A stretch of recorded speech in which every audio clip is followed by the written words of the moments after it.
Hey guys, welcome back to my channel जिसका नाम है लाइफ सॉल्यूशंस, और जहां मैं कोशिश करता हूं लोगों को थोड़ा हील करने की और थोड़ा समझाने की और चीज़ों को अलग नज़रिए से देखने की। उम्मीद करता हूं कि आप सब ठीक होंगे जहां भी हैं, जैसे भी हैं, और लॉकडाउन में सेफ़ होंगे। कोरोना से बच के रहना। और वीडियो पसंद आए तो लाइक शेयर भी तो आपको पता ही है।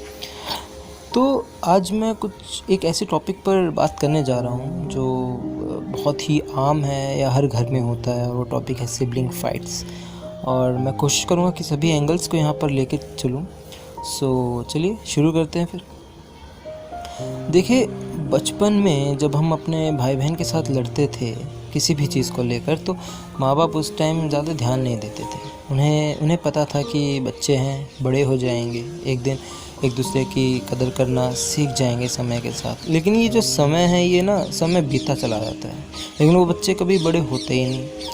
आज भी जब हम सिबलिंग्स को आपस में लड़ते देखते हैं तो उनके जो माँ बाप हैं वो अंदर ही अंदर उन्हें देखकर मर जाते हैं। वैसे सुना ये भी है कि पेरेंट्स के लिए दो काम ही सबसे ज़्यादा मुश्किल होते हैं इस पूरी ज़िंदगी में।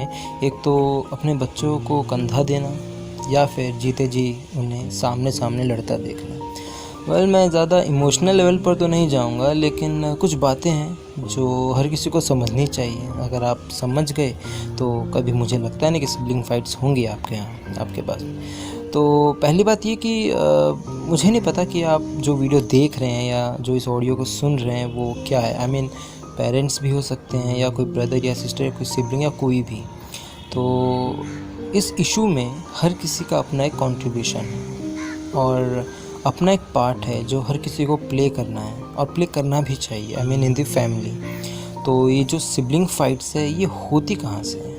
सो आई थिंक सबसे पहली वजह जो मैंने फील की वो ये थी कि हर घर में जहाँ दो या दो से ज़्यादा बच्चे होते हैं, कोई एक उनमें से ऐसा ज़रूर होता है जिसकी सोच बिल्कुल ही अलग होती है बाकियों से। और ये जो ट्रुथ है, ये जो अलग माइंडसेट वाली बात है, ये फैमिली एक्सेप्ट करती नहीं है, करने को राज़ी नहीं है, क्योंकि उन्हें लगता है कि पूरा परिवार, अगर फॉर एग्जांपल एक्सट्रोवर्ट है तो ये अकेला या अकेली इंट्रोवर्ट कैसे हो सकती है। I am just for example I am saying that. So ये पहली चीज़ है जो मुझे लगता है कि पेरेंट्स को या सिस्टर या भाई जो भी हो, इन्हें ना ये चीज़ एक्सेप्ट करनी चाहिए कि आपके सिबलिंग्स जो हैं या आपके जो किड्स हैं ये डिफरेंट हैं, या इनकी लाइफ डिफरेंट वे में चल रही है, डिफरेंट लोगों से जुड़े हैं। इनकी लाइफस्टाइल, इनका माइंडसेट, इनका चीज़ों को देखने का नज़रिया सब काफ़ी अलग है, बजाय एक ही घर में रहते हुए भी। सो आप लोगों जैसे कि मैं मतलब ये कहना चाह रहा हूँ कि आप लोग खून के रिश्ते से तो जुड़े हैं, लेकिन एक लाइफस्टाइल नहीं हो सकता, क्योंकि आप दोनों का माइंडसेट अलग है। और इशू तब भी होता है जब एक सिबलिंग दूसरे को अपने से छोटा मानता है। अब यहाँ दो केसेस हैं, बड़ा और छोटा, या फिर यूँ कहें तो चार केसेस हैं, जैसे कि बड़ा भाई या बहन या छोटा भाई या बहन। देखा तो ये गया कि छोटा जो होता है, छोटे को हमेशा प्यार ज़्यादा देना चाहिए, लेकिन मिलता बड़े को है। और मुझे लगता है कि इसके पीछे एक कारण ये भी है कि पेरेंट्स के लिए सबसे पहले वही आया था, या वो आई थी अगर बड़ी बहन है तो ऐसे में किसी को ये मतलब लाइक फ़ील होना तो नहीं चाहिए। लेकिन ऐसा होता है कि जो घर का जो बड़ा होता है उसे ही सबसे ज़्यादा लाइक प्यार दिया जाता है, और इस वजह से शायद छोटे जो सिबलिंग्स होते हैं वो इस चीज़ को देखकर काफ़ी ज़्यादा फ़ील करते हैं कि ऐसा क्यों, एक ही घर में रहते हुए भी ऐसा क्यों। और मैं छोटा हूँ तो ऑफ कोर्स मुझे ज़्यादा लाइक केयर या अटेंशन मिलनी चाहिए, लेकिन ऐसा मिलता नहीं है। और ये था कि ऐसे में जब ऐसा कोई फ़ील करता है तो ऑफ कोर्स उन्हें बुरा इस चीज़ का लगता है कि उसे ज़्यादा प्रिविलेज क्यों मिल रही है।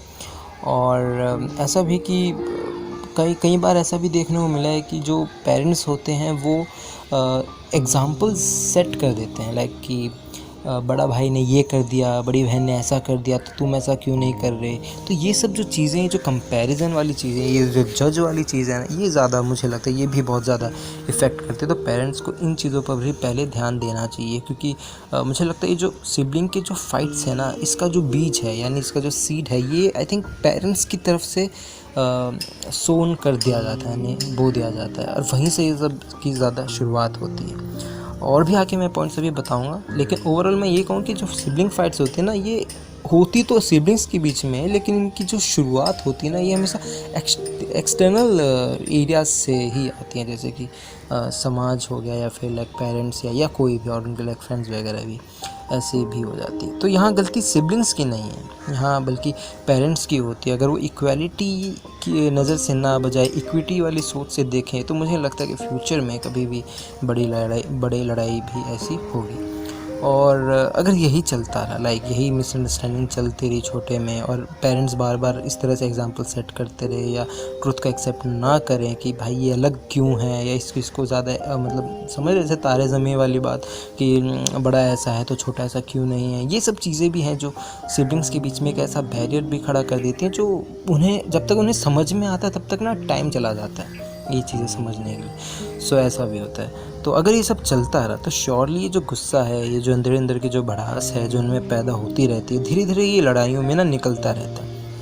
तो लड़ाइयाँ, मैं ये कह रहा हूँ कि ये नहीं कि बिल्कुल ही नहीं होनी चाहिए, थोड़ी बहुत होनी भी चाहिए, लेकिन एक्सट्रीम लेवल पर या मतलब नहीं होनी चाहिए जो जिससे ज़्यादा या हाथापाई हो जाए, ऐसा नहीं होना चाहिए। बातों में लड़ो वो ठीक है, लेकिन समझ फिज़िकली लड़ाई नहीं कभी होनी चाहिए। और वर्ड्स भी ऐसे जो नॉर्मल लगे कि हाँ आप बच्चों की तरह लड़ रहे हो, ऐसा नहीं कि कुछ लाइक अब्यूज़िव वे में कर दिया, या एक दूसरे को इतना हैवी टॉन्ट कर दिया कि दूसरे को वो चीज़ फील हो जाए। क्योंकि ऐसा होता है ना कि हमें बुरा उन्हीं लोगों से ज़्यादा लगता है जो हमारे सबसे ज़्यादा करीब होते हैं, जिनसे हमें ज़्यादा एक्सपेक्टेशंस होती हैं, और अगर वही हमें इतना ज़्यादा लाइक हर्ट कर दें किसी भी वे में, फिज़िकली या लाइक मेंटली, तो हम ज़्यादा इफ़ेक्ट रहते हैं उस चीज़ से। तो ये एक रीज़न था जो ऐसा था कि लड़ते रहेंगे तो धीरे धीरे निकलता रहेगा उनमें से, और एक दिन जब वो अपने पैरों पर खड़े भी हो जाएंगे, जो मतलब जिन्हें ज़्यादा टेंशन या गुस्सा नहीं ज़्यादा टेंशन या केयर नहीं मिल रहा है, तो होगा ये कि जब वो अपने पैर पर खड़े हो जाएंगे तब ये सारा गुस्सा वो घर से अलग होकर दिखाएंगे। लड़ाई ज़्यादातर भाइयों की देखी जाती है, क्योंकि गर्ल्स में मुझे ऐसा लगता है कि लाइक एक पॉइंट ऑफ टाइम के बाद वो घर छोड़कर शिफ्ट हो जाती हैं शादी के बाद, तो इतना ज़्यादा मतलब प्रॉक्सिमिटी में इतना नहीं रहते हैं, इस वजह से शायद लड़ाई भी इतनी नहीं रहती है गर्ल्स को लेकर। और मुझे नहीं लगता कि गर्ल्स लड़ाई के लिए बनी, ऑफ कोर्स उनका जो कोर है वो लव एंड रिस्पेक्ट और केयर से ही एक तरह से देखा जाता है। सो दूसरा रीज़न ये भी लगा मुझे कि चलिए अब दो तरफ़ा बात करते हैं, छोटा की तरफ से भी और बड़े की तरफ से भी। अब देखिए ये जो चीज़ें हैं जो मैं आपको ये बता रहा हूँ, ये रियल लाइफ के एग्जांपल्स को देखकर मैं बता रहा हूँ, तो आप ऐसा ना समझिए कि मैं एक स्पेसिफिक वे में आंसर कर रहा हूँ, आई मीन जनरलाइज वे में मैं ये चीज़ें बता रहा हूँ। तो आप ये सब ट्राई भी कर सकते हैं अपने घर पे। अब हम दोनों तरफ को लेकर चलेंगे, जैसे कि मैंने कहा था शुरुआत में कि हम डिफरेंट एंगल्स को लेकर मैं चलने की कोशिश करूँगा। तो चलिए शुरू करते हैं। छोटा हमेशा यही चाहेगा कि बड़ा हमेशा उसकी तरफदारी करे, लेकिन हर टाइम बड़ा ये नहीं कर सकता, क्योंकि उसके पेरेंट्स ने उसे ये समझा दिया होता है कि तू बड़ा है तो पीछे से उस पर नज़र रख, या एक तरह से हम पे रिस्पॉन्सिबिलिटी दे दी जाती है, या हमारे बाद तू ही उसको देखेगा। तो ऐसे में बड़ा जो है ना वो काइंड ऑफ कह सकते हैं कि हाँ धर्म संकट में फंस जाता है, और एंड में पेरेंट्स की ही साइड जाना पड़ता है। क्योंकि ये बात सच है कि बड़ा है तो समाज की नज़र से कह लो या माँ बाप की नज़र से हम पे रिस्पॉन्सिबिलिटी आ जाती है, और ऐसे में वो जो चीज़ है वो बिल्कुल भी नहीं चाहेगा बड़ा कि उसकी इमेज पेरेंट्स के आगे या समाज के आगे ऐसे गिरे कि ये कैसा भाई है जो अपने या कैसी बहन है जो अपने छोटों को भी संभाल नहीं पा रहे। क्योंकि माँ बाप के बाद भाई बहनों के लिए ही जो बड़ा वाला होता है वही एक तरह से माँ बाप के अंडर में आ जाता है, कवर में। या फिर ये सुनने को मिले कि पेरेंट्स की तरफ से कि तू भी अपने सिबलिंग्स को संभाल नहीं सकता गए हो, तो इससे ना सेल्फ काइंड ऑफ क्या कह सकते हो उसे, सेल्फ डाउट कह सकते हो आप, सेल्फ डाउट, खुद पर ही लाइक शक होना, ये सब चीज़ें हो जाएंगी। इससे आपका मोरल डाउन भी रहेगा, डिप्रेशन में, मतलब ये सब चीज़ें तो अलग चीज़ें में है, लेकिन मतलब ऐसा लो फील पे आ जाते हो कि आपकी सेल्फ स्टीम वाली बात या डिग्निटी वाली बात आ जाती है। लेकिन छोटे को ये बात समझनी चाहिए कि वो भले ही अपने एल्डर को एक हेल्पर की तरह देखे।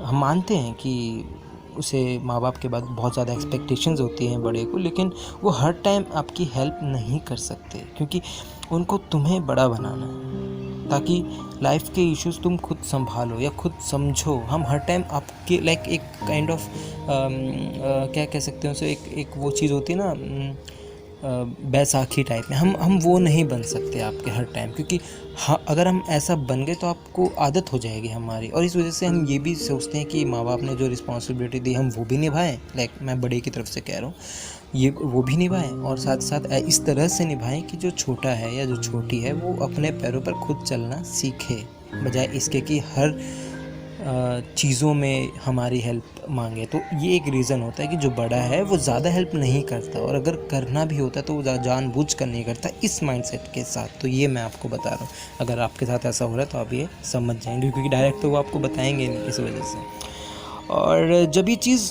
लाइक छोटा नहीं समझता तो बड़े को बुरा लगता है, क्योंकि बड़ा ही सोचता है कि यार ये क्यों नहीं समझ रहा है मेरी बात, क्योंकि मैं इसके साथ ऐसा क्यों कर रहा हूँ। यही सारा कन्फ्लिक्ट शुरू हो जाता है, और बजाय इसके कि मुद्दे की बात को आगे बढ़ाई जाए, पूरा इशू ही चेंज हो जाता है। और फिर इशू बजाय इसके कि मुद्दा क्या था, किस बात पर उसने ऐसा रिएक्ट किया, बजाय इसके मुद्दा चेंज हो जाता है इस चीज़ पर कि ये रिस्पेक्ट नहीं करता या रिस्पेक्ट से बात नहीं करता, या आवाज़ ज़्यादा टोन वाली जो बात है जो माँ बाप के साथ भी देखी जाती है वो वाली चीज़ भी हो जाता है कि छोटा है तो तू चुप रहे। क्योंकि ऐसे में क्या है ना, हम ज़्यादा एक्सप्लेनेशन नहीं दे सकते अपने बारे में, हम ऐसा क्यों कर रहे हैं। जैसे माँ बाप भी एक्सप्लेनेशन नहीं दे पाते कुछ चीज़ों का, तो वो हमेशा ये कहते हैं कि तू चुप रहे और आगे बढ़, लाइक मतलब कमरे में जा या पढ़ाई कर या काम कर या जो भी है, वो बात को टरकाने के सोचते, क्योंकि सच में वो सिचुएशन में ही नहीं है, लाइक ना बड़ा ना ही पेरेंट्स की वो इस चीज़ को समझा पाए। तो ये चीज़ छोटे को लाइक सोचनी चाहिए कि ऐसा क्यों है, और वो एक टाइम के बाद उन्हें पता चल भी जाता है जब उनके साथ ऐसा होता है तो।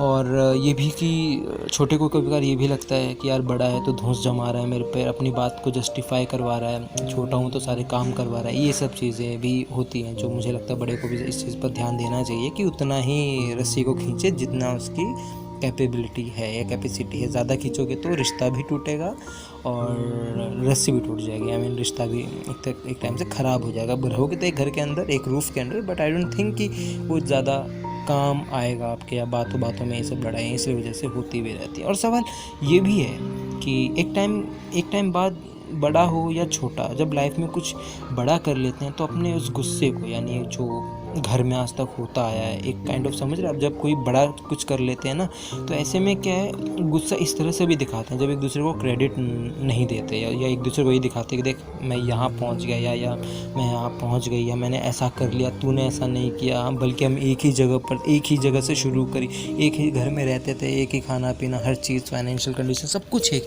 फिर भी हम और तेरे में और मेरे में कितना फ़र्क भाई वो वाली बात है। तो ये चीज़ अगेन जैसे कि मैंने शुरुआत में बताया था कि फैमिली को एक्सेप्ट करना चाहिए कि हर इंसान एक जैसा नहीं होता। तो अगर आप दोनों को एक जैसे रिसोर्सेज भी दे दोगे तब भी वो डिफरेंटली यूज़ करेगा। और थोड़ी किस्मत या डेस्टिनी कह लो कि यार लाइक किसी किस्मत हो जाती है कि वो अपनी लाइफ में कुछ अच्छा कर लेता है, वहीं दूसरे उसी घर में एक दूसरा भाई या दूसरी बहन उतना अच्छा नहीं कर पाते। तो ये चीज़ भी रहती है। और हाँ, ऐसा भी है कि जो छोटा होता है ना, अगर बड़े ने ऐसा कुछ कर लिया अच्छा, तो छोटे को इस चीज़ का एक मलाल रहता है कि यार मेरे से ऐसा क्यों नहीं हुआ, और अब यार मेरे को इसकी तरह बनना पड़ेगा, या मुझे इस चीज़ के एग्जांपल दे रहे हैं, या मुझे इसकी लाइफ को मतलब मेरी लाइफ को इसकी लाइफ से भी ऐसा जज किया जा रहा है कि यार मैं ऐसा क्यों नहीं कर पा। तो ये सब चीज़ें भी एक रहती है जो एक समझ रहे हो, एक काइंड ऑफ, अब उस डायरेक्ट तो आपको बोलेंगे नहीं, लेकिन वो गुस्से में या फिर वही सिबलिंग फाइट्स के थ्रू उसे निकाल देंगे। तो ओवरऑल मैं ये भी कहूँगा कि थोड़ी सिबलिंग फाइट्स होनी भी चाहिए, ताकि वो जो, क्योंकि ये जो गुस्सा है ना टेम्पररी है, ये आज है कल नहीं है। सो यही मैं कहूँगा कि सिबलिंग फाइट्स थोड़ी होती भी रहनी चाहिए। इससे क्या है ना, आपका रिश्ता और मजबूत भी होता रहेगा। अगर आपकी एक दूसरे से समझिए, साइकोलॉजी चीज़ें मैं समझा नहीं पाऊँगा बहुत ज़्यादा, तो मैं अभी बस पॉइंट टू पॉइंट में बात करना चाहता हूँ। तो और क्या था कि हाँ, और अक्सर आपने देखा भी होगा कि बात होती है कुछ और, लेकिन मिसअंडरस्टैंडिंग इतनी ज़्यादा हो जाती है कि सफाई देते देते पूरी लाइफ ही चली जाती है। यही बात कि क्यों इज़्ज़त नहीं करता, बात नहीं मानता। एक तरह से ये भी कि पेरेंट्स ने जो रिस्पॉन्सिबिलिटी दी वो पूरा नहीं कर पाया, तो वही जैसे मैंने बताया था कि खुद पर डाउट हो जाता है ये। और इतना सब होने के बाद फिर एक ऐसा मोड़ आ जाता है कि मतलब काइंड ऑफ इंसान जो है ना वो थक जाता है, वो बोलना ही फिर छोड़ देता है, वो मतलब सच में बिल्कुल ही छोड़ देता है, जो कि मुझे लगता नहीं कि छोड़ना चाहिए। इस तरह से आपको टोकते रहोगे तो आपका रिलेशन जो है वो कोई भी हो, ज़रूरी नहीं कि मैं भी पॉइंट मतलब जनरलाइज वे में कह रहा हूँ, कोई भी रिश्ता हो, लेकिन टोकते रहोगे तो चलता रहेगा रिलेशंस में। फिर क्या होता है, कुछ साल शांति ज़रूर मिल जाती है ऐसा करने से। लाइक अगर उसने बोलना छोड़ दिया तो कुछ साल तो शांति ज़रूर मिलेगी, ठीक है। लेकिन जब लाइफ का एक आखिरी स्टेज होता है तो तब सबसे पहले सबसे ज़्यादा सिबलिंग्स ही याद आते हैं, पेरेंट्स भी नहीं, सिर्फ सिबलिंग्स, क्योंकि वही थे जिनके साथ सबसे ज़्यादा चाइल्डहुड को स्पेंड किया था उन्होंने। और कुछ लोगों की तो एंडिंग भी ऐसी मैंने देखी है कि डेथ के बाद भी उनके सिबलिंग्स उन्हें देखने तक भी नहीं आते। अब वो मुझे रीज़न नहीं पता, लेकिन मैंने जब पूछा किसी एल्डर्स से तो उन्होंने मुझे बताया कि कई बार ऐसा हो जाता है कि मिसअंडरस्टैंडिंग और गुस्सा इतना ज़्यादा हो जाता है कि वो नहीं आते उनसे मिलने। और कभी बार ऐसा भी कि जो सिबलिंग्स होते हैं वही सोचते हैं कि यार किस मुंह से हम जाएं। लाइक ऑफ कोर्स ताली तो दोनों हाथ से ही बजी थी, सो कैसे हम मतलब कैसे मुंह किस मुंह से जाए, वही वाली बात है। तो ये सब भी चीज़ें होती हैं जो कि मतलब ये सब लोग पूरी ज़िंदगी आपने सिबलिंग्स के साथ तो बिताई, लेकिन एक पॉइंट ऑफ टाइम पे जब जहाँ आपको सच में सिबलिंग्स की तरह बिहेव करना था ना, उस टाइम पे आप कर नहीं पाते, तो फिर क्या फ़ायदा ऐसे रिश्ते का। और सवाल ये है कि इसे कम कैसे करना। बहुत बातें हुई कि ये सब चीज़ें जो मैंने बताई सब तो आपको पता है क्योंकि आपके साथ होता है। अब सवाल ये है कि इन सबको ठीक कैसे करना है या फिर इन्हें कम कैसे करना है। मैंने कहा ना कि सिबलिंग फाइट्स कभी बंद होनी नहीं चाहिए, लेकिन इसे हम कम कर सकते हैं। कैसे कम कर सकते हैं, चलिए उस पर बात करते हैं। ज़्यादा टाइम नहीं लूँगा, लेकिन पॉइंट टू पॉइंट बोलने की कोशिश करूँगा। सो फर्स्ट थिंग इज़ कि एक दूसरे को अपनी लाइफ से कंपेयर करना छोड़ दो सॉरी जज करना छोड़ दो, ज़्यादा अजम्पशन करना छोड़ दो कि अगर अभी नहीं समझाया तो बाद में बिगड़ेगा या बिगड़ेगी। देखो एक एक्सटेंट तक तो समझाओ, उसके बाद बोलना छोड़ दो, लेकिन इतना भी नहीं छोड़ना कि सामने वाला ये सोचने लग जाए कि अब यार ये तो मेरी केयर ही नहीं करता या करती।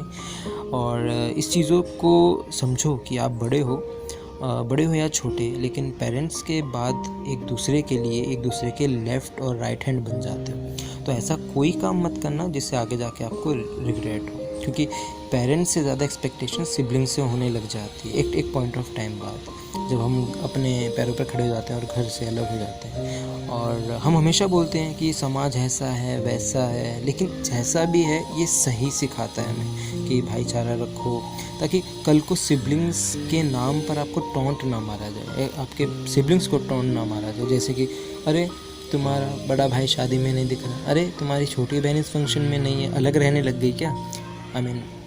जब तक उसकी शादी नहीं भी हो तब की बात कर रहा हूँ। या फिर अरे तुम्हारा बड़ा भाई भी अलग रहने लग गया। मतलब समझो, सबको पता रहता है, लेकिन ना ऐसे ही जब मेल मिलाप होता है तो ऐसे में टॉन्टबाजी करते हैं। अब आप वही बात है कि कुछ तो लोग कहेंगे, लोगों का काम है कहना। अब मुंह तो बंद नहीं कर सकते हैं, 100 मुंह है, 100 बातें आएंगी, लेकिन आप अपनी तरफ से तो ट्राई कर सकते हैं ना कि अपना रिश्ता इतना रखो कि आपके पास जवाब हो।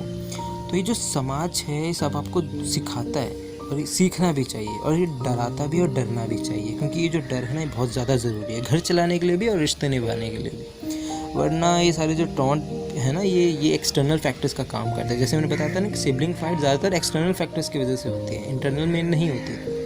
कुछ चीज़ें और भी हैं, जैसे कि हाँ, हमेशा एक दूसरे के साथ टाइम स्पेंड करो। ये मत सोचो मुझे क्या, मेरा क्या, तू पढ़ेगा, तू जॉब लगेगा, तू जॉब लगेगी, मुझे क्या देगा देगी, अपनी लाइफ बनाओ, जी आराम कर, है ना, मेरा क्या मतलब समझे, मुझे क्या रिटर्न में देने वाली। ऐसा इस तरह से मोटिवेशन नहीं देना है। मैं ये कह रहा हूँ, बजाय इसके आप ऐसा बोलो कि अच्छे से पढ़, ऐसा कर लेते हैं, पेरेंट्स खुश हो जाएंगे। अगर आप बड़े हैं तो लाइक बच्चे या फिर फैमिली मेम्बर्स खुश हो जाएंगे, या वगैरह वगैरह। एक दूसरे को सपोर्ट करना है, मोटिवेशन देना अच्छे वे में। हमेशा एक दूसरे को जितना टोक सको टोको, लेकिन पॉजिटिव वे में। माइंडसेट इतना अच्छा करो, और ये माइंडसेट तब अच्छा होगा जब आप एक दूसरे के साथ टाइम स्पेंड करेंगे। आप रहते तो हैं दूर दूर, फिर सोचते हैं कि चलो सिबलिंग से एक्सपेक्टेशंस इतनी रख लेंगे, यार ऐसा कैसे हो जाएगा। लोग दूर रहेंगे तो चीज़ें को पता थोड़ी चलेगा। हर चीज़ चैटिंग पे या फ़ोन पे नहीं होती है, मिल मिलाप बहुत ज़्यादा ज़रूरी है। बड़े बुजुर्ग हमारे यहाँ इंडिया में खासकर, आई एम फ्रॉम हरियाणा, सो हमारे यहाँ पे कहते हैं कि मेल मिलाप हमेशा होना चाहिए। और ये जो फंक्शंस हैं, फेस्टिवल्स हैं, ये इसीलिए ही होते हैं ताकि मेल मिलाप बढ़े। जो चीज़ें हम फ़ोन पर इस पे नहीं बता पाते, वो होता है ना, आँखों देखा हाल, वो आँख देखकर समझ जाते हैं। तो ये सब चीज़ें हैं कि आपस में भाईचारा रखने का मतलब ये नहीं है कि सिर्फ प्यार से बात करो, लेकिन मेल मिलाप भी होना चाहिए सिबलिंग्स में, ठीक है। ये सोचो कि लाइक अगर आप उससे लड़ भी रहे हैं, लाइक फॉर एग्जांपल अगर वो आपसे लड़ भी रहा है, तो आपको ये ज़्यादा मतलब इतना नहीं सोचना है कि यार ये इज़्ज़त नहीं कर रहा है, ऐसा नहीं कर रहा, क्योंकि एक पॉइंट ऑफ टाइम उन्हें आपकी कदर हो जाएगी। बस आप अपनी तरफ से, अगर आप बड़े हो तो बड़े का फ़र्ज़ निभाते रहो, वो छोटा है, अगर आप छोटे हो तो आप छोटे का फ़र्ज़ निभाते रहो, इज़्ज़त करते रहो, लेकिन आप अपना काम करते रहो। क्योंकि अगर आपने एक तरफ से छोड़ दिया, एक बार भी ऐसा सोच लिया, कि पिछले वीडियोज़ में भी मैंने ऐसा बताया था कि अगर आप एक पॉइंट ऑफ सेकंड के लिए भी ऐसा सोच लिया कि छोड़ो यार, मुझे क्या, मेरा क्या, उसी दिन से, उसी वक्त से ना एक नेगेटिव वाइब्स या वाइब्रेशन चली जाएगी, अकॉर्डिंग टू वाइब्रेशन थ्योरी, हम कभी और डिस्कस करेंगे। उससे होगा कि वो वाइब्रेशंस आपके अच्छे खासे रिलेशन को भी ख़राब कर सकती है। इसीलिए अपनी तरफ से कभी सोचना मत, गलत नहीं सोचना चाहिए किसी के भी बारे में। ओके, सो ऐसे में क्या है ना, अगर आपसे लड़ रहा है तो ऑफकोर्स आपको ये चीज़ समझनी चाहिए कि वो आपसे एक्सपेक्टेशन रखता था या रखती थी, या कोई बात ऐसी थी जो वो चाहता था कि आप ऐसा करें, लेकिन आपने ऐसा नहीं किया, तो कोई बात नहीं, अब वापस से अगर आप कर सकते हो तो आप करो, इसमें क्या बुराई है। अगर आपके पास टाइम है या जो भी वो बात है, जिस बात पे वो लड़ रहा है, तो वो वापस करना चाहते हो तो करो। अब ये बात अलग है कि आप पास्ट में जाके उस चीज़ को, गलती को नहीं सुधार सकते, लेकिन एटलीस्ट फ्यूचर में तो इस चीज़ को ध्यान रख सकते हैं ना। अगर आप ये चीज़ को करने लगो कि नहीं भाई लास्ट टाइम तो ऐसा ऐसा तूने मुझे कहा था, या लड़की है या कही थी तूने, तो अब इस बार मैं ऐसा नहीं करा, तो ये चीज़ आपके ईगो में, सेल्फ रिस्पेक्ट में चली जाती है, जिस वजह से भी रिलेशंस काफ़ी ख़राब हो जाते हैं। और अगेन अभी आपको इस चीज़ का फ़र्क नहीं पड़ेगा, क्योंकि अभी आप आराम से बोलोगे हाँ ठीक है भाई, तो अपनी लाइफ जी, मैं अपनी लाइफ जी रहा हूँ, या भाई बहन जैसे भी हैं। लेकिन इस चीज़ का फ़र्क बहुत बाद में पड़ता है, जब समाज की नज़रों में पता चलता है कि यार कैसा फैमिली है। पेरेंट्स भी खुद सोचेंगे यार इस तरह से तो रेज़ नहीं किया था हमने, जिस तरह से ये आउटकम्स हमें जो आज मिल रहे हैं, ये सब चीज़ें। और कोशिश ये भी करो कि अगर आप 20+ हो तो आपस में ना लड़ो, और ख़ासकर पेरेंट्स के आगे तो बिल्कुल भी नहीं, क्योंकि जैसे मैंने बताया ना कि पेरेंट्स को काफ़ी बुरा लगता है, उनके बच्चे उनके आगे लड़ते हैं, तो ये सब चीज़ें। और ये एज जो होती है ना, ऐसे में क्या है ना, इंसान अपनी लाइफ की ना एक नींव बनाता रहता है, वो ये नींव बनाने में लगा रहता है, और ऐसे में एक ड्रीम हाउस, एक ड्रीम आशियाना बनाने की सोचता है। और ऐसे में अगर आप लड़ने लग जाओगे ना, तो ऐसा ना हो, मुझे डर है कि कहीं आप उसके ड्रीम हाउस की ब्लूप्रिंट से ही ना हट जाओ। समझ लो, ये चीज़ भी मतलब मैंने ऐसा काफ़ी से बात करी तो मुझे फील हुआ। और ये भी कि छोटों को हमेशा बड़े को ना रिस्पेक्ट देनी चाहिए। कोई बात नहीं, शायद उनके काम बड़े जैसे ना हो, लेकिन आपके कंटिन्यूसली रिस्पेक्ट देने से शायद वो सुधर जाए, या इस चीज़ का फील करे, है ना, विनम्रता गांधी वाली बात कि आप करते रहो, कोई बात नहीं, रिस्पेक्ट अपनी तरफ से करते रहो, एक पॉइंट ऑफ टाइम पे वो समझ जाएगा, ठीक है, आपका सपोर्ट ये सब मिलेगा तो। वरना एक बहाना बहुत है, इज़्ज़त नहीं करता, बात नहीं करता, एक बहाना भी बहुत है। कहते हैं कि हमारे हरियाणा में एक काइंड ऑफ एक फ्रेज़ है कि लस्सी और गुस्से को कितना भी बढ़ा लो बढ़ता रहता है, सो काइंड ऑफ थिंग। और अब देखो यार, कोई कोचिंग वोचिंग तो है नहीं, ना तो पेरेंट्स ने ली, ना सिबलिंग्स में, कि अच्छे पेरेंट्स कैसे बनते हैं या फिर अच्छे सिबलिंग्स कैसे बनते हैं। तो ये सब ट्राई कर रहे हैं बस अपने रिश्ते को निभाने के लिए, तो सब कर रहे हैं, तो आप भी अपनी तरफ से कोशिश करो। और बजाय इसके कि ओवर एक्सपेक्टेशन करके चलो, आप एक दूसरे को समझो, ताकि एक बॉन्ड वाला रिश्ता जो है वो बन जाए इतना स्ट्रॉन्ग कि अगर एक किसी को कुछ हो भी जाए तो उसका फ्लक्चुएशन दूसरे को फील हो जाए। और हाँ, प्रॉपर्टी वाली बात पे भी मैं आता हूँ। देखो, प्रॉपर्टी जैसी चीज़ों पे कोशिश करो कि ना लड़ो यार। आज के टाइम पर चपरासी भी अगर गवर्नमेंट जॉब पे लगा हो, मैं डिफेम नहीं कर रहा हूँ, चपरासी बहुत अच्छी नौकरी, अगर वो अच्छे से जी रहा है तो एक अच्छी सी लाइफ जी लेता है। और तुम्हारे पेरेंट्स ने तो यार इंग्लिश मीडियम स्कूल में भेजे, इतने पैसे खर्चे कि इतना काबिल बनाए ये दिन देखने के लिए कि एक दिन तुम आके प्रॉपर्टी जैसी चीज़ों पर लड़ो। अरे इतना दम है तो खुद कमाओ ना, खुद खाओ, क्यों हिस्सा मांगने आ जाते हो। अब पता नहीं, पेरेंट्स का जब जिसका मन करे वो उसे दे देंगे, जो लायक होगा, जो काबिल होगा वो उसे दे देंगे, वरना हाफ रख लो। लेकिन मुझे नहीं लगता कि यार सिबलिंग्स को कभी भी प्रॉपर्टी जैसी चीज़ों पे लड़ना चाहिए, क्योंकि अगेन क्या फ़ायदा पेरेंट्स का, अगर पूरी उम्र उन्होंने इतनी मेहनत करी, खून पसीने की कमाई आप पर लुटाई, और वो भी ये दिन देखने के लिए कि आप एक दिन आके लाइक पेरेंट्स बीमार हो जाते हैं तो सारे आ जाते हैं प्रॉपर्टीज़ बेचने, ये सब चीज़ें भी हैं। तो दुआ करो आपके साथ ऐसा ना हो, क्योंकि अच्छे माइंडसेट के साथ रहोगे तो आपकी भी लाइफ अच्छी कटेगी। वरना आप तो अपने बच्चों को भी गलत सिखा रहे हो। अगर आप मतलब अगर बड़े हो, अगर आप पेरेंट्स हो, इस चीज़ को सुन रहे हो, तो अगर आप सिबलिंग्स हो और अपने प्रॉपर्टीज़ के ऊपर लड़ रहे हो अपने भाई बहनों से, तो आप अपने बच्चों को भी गलत चीज़ें सिखा रहे हो, उन्हें पढ़ा रहे हो। लेकिन वो भी ऐसे करेंगे, full sure, I am damn sure कि वो भी ऐसा ही करेंगे आपके साथ। सो ऐसा चीज़ें मत करो ताकि कल को आपके साथ भी ऐसा हो, है ना। Karma cycle, you know that. और ये भी कि बेटर है इस साइकिल को आप अपनी तरफ से एंड कर दो। और हाँ, वीडियो थोड़ी बड़ी होगी, मैं थोड़ी सी देर और लूँगा। और हाँ, अगर कोई गलती हो जाए, चाहे वो बड़ा हो या छोटा, थोड़ी हिम्मत करके ऑफलाइन नहीं तो ऑनलाइन ही सही, लेकिन सॉरी बोल दो। हाँ, मुझे पता है हिम्मत बहुत लगती है, लेकिन एटलीस्ट सॉरी बोलने में कुछ हो नहीं जाता। सॉरी में पावर बहुत होती है, बार बार नहीं बोलना है, लेकिन सॉरी में पावर बहुत होती है। अगर उससे रिश्ता बचता है तो बचा लेना चाहिए। और सॉरी जो है वो फील के साथ होना चाहिए, ऐसी फॉर्मेलिटी में नहीं, ठीक है। सामने वाले को ऐसा नहीं लगना चाहिए फॉर्मेलिटी में बोल दिया। और इस दुनिया में ऐसा कोई भी रिश्ता नहीं जिसे हम बचा ना सकते हो। बस एक प्रॉपर टाइम पर उसे बचा लो तो ठीक है, वरना आगे जाके सिवाय रिग्रेट के कुछ नहीं बचता। और हाँ, क्या फ़ायदा मरते टाइम अगर याद करने का भी, जबकि साथ में जब थे तब तो एफर्ट्स आपने लगाए नहीं, और अब आप याद कर रहे हो उन्हें कि मुझे देखने आ जाए वगैरह, है ना। तो ये चीज़ है, ये रिग्रेट का एक पार्ट है। और बाकी अगर इसके बाद भी मुझे मतलब आई मीन अगर इतना कुछ होने के, जैसा मैंने आपको बताया है, अगर ये सब होने के बाद भी, अप्लाई करने के बाद भी चीज़ें नहीं सुधरती, सो मुझे लगता है कि आपको कुछ चीज़ें टाइम और हालातों पर ही छोड़ देने चाहिए। जो अपना होगा वो साथ रहेगा, और जो नहीं वो आज नहीं तो कल चला ही जाएगा। और हाँ, अगर मान लीजिए अगर आप किसी को सॉरी बोलना चाहते हैं लेकिन हिम्मत नहीं हो रही है, फॉर एग्ज़ाम्पल, तो आप एक काम कर सकते हैं कि इस वीडियो को आप उन्हें शेयर कर दीजिए, जिस किसी को भी आप सॉरी बोलना चाहते हैं। वो आपके सिबलिंग्स, आई मीन सिबलिंग्स की बात हो रही है, या फिर कोई ऐसा फ्रेंड जिसको आप सिबलिंग्स की तरह मानते हैं।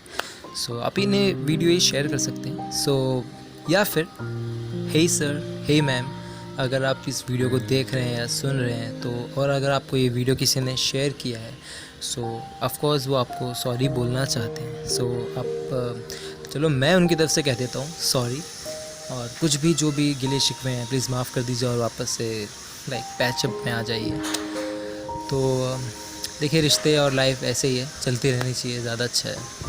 मिलते हैं अगले वीडियो में, तब तक के लिए टेक केयर, पीस।